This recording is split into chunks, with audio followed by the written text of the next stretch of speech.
I've recently came back from an amazing adventure, a holiday. First time in my life I've went for a holiday on my own. I've said everything on my own.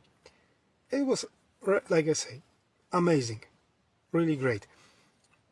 There was an accident, a few unexpected expenses, and the return takes twice as long as it should, and there was few other unpleasantries, so to say.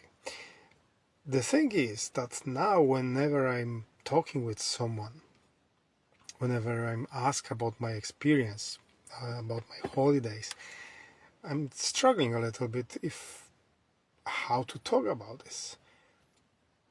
Should I tell them, vent kind of this frustration I've had, or should I just cover up, be silent about this and just say about all the rainbows and unicorns? However, all that silence feels a bit like dishonesty for me. On the other hand, venting keeps the frustration alive. It's not something that I like to do. I'm more like positive person, trying at least with all my strength to look at the positivities in life, to focus on the positive stuff. I was called a few times that I'm even my name translated is happy, kinda a person, joyful, jovial.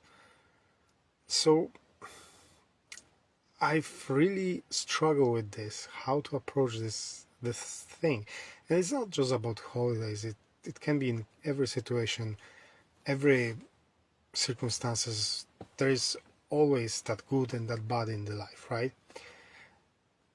So I was thinking how to approach this, because venting for me feels like it traps me, that negativity, in that low vibes, so to say, low frequency. On the other hand, like I say, covering it up, not mentioning, it's not actually honest thing, and I feel that kind of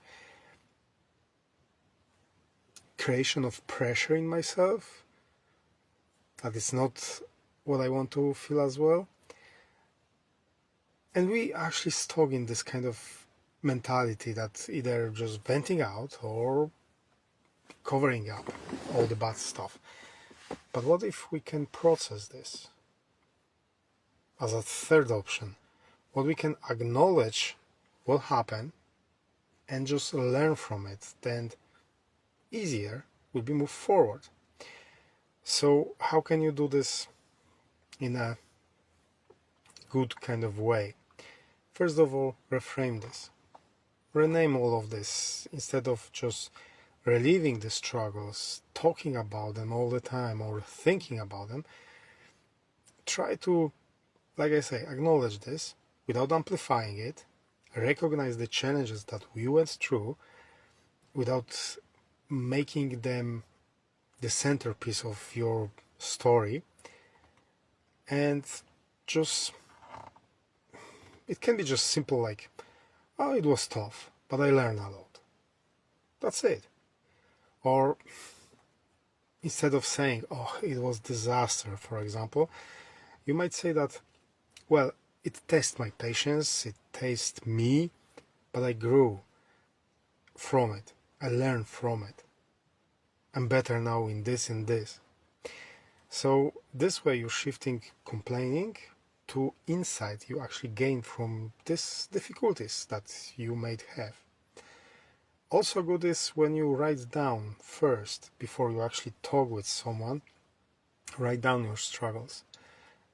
You might write down two versions. One where you focus completely on the bad thing, and the other one when you just actually acknowledge, oh, this happened and I learned from this and that.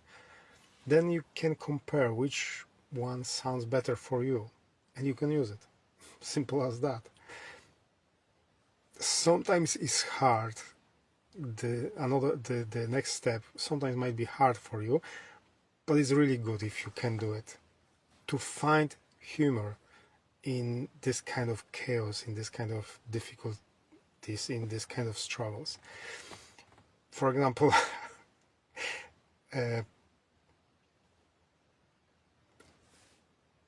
because of some difficult situation on one of the airport, my connection flight was cancelled and it took me twice as long. So fun in this can be stated like, well, because something bad happened, I'm expert on the airport refugee kind of camping or stuff like this. You see, just by shifting the whole perception of the situation, you can actually create funny story from all of this. And I love the statement that quite often is repeated. Recently in movies, especially, I've noticed this. Oh, in few years you will be laughing about this. Why wait this few years? You can start laughing about some strange situation, difficulties even now. Simple as that. So as an exercise, I would like you to find out one story in your life that you had good and bad in it, like with me. Some positivity, but there were some unexpected also difficulties in them. And yeah, write them down in two versions. One where you focus on what went wrong, and the second version when you focus on how do you learn, how you manage the situation, how you adapt to the situation, how you grew through this situation. And then just compare them and find out which one is more empowering for you. Because it's you that define how you perceive the experiences. It's not the experiences that define you.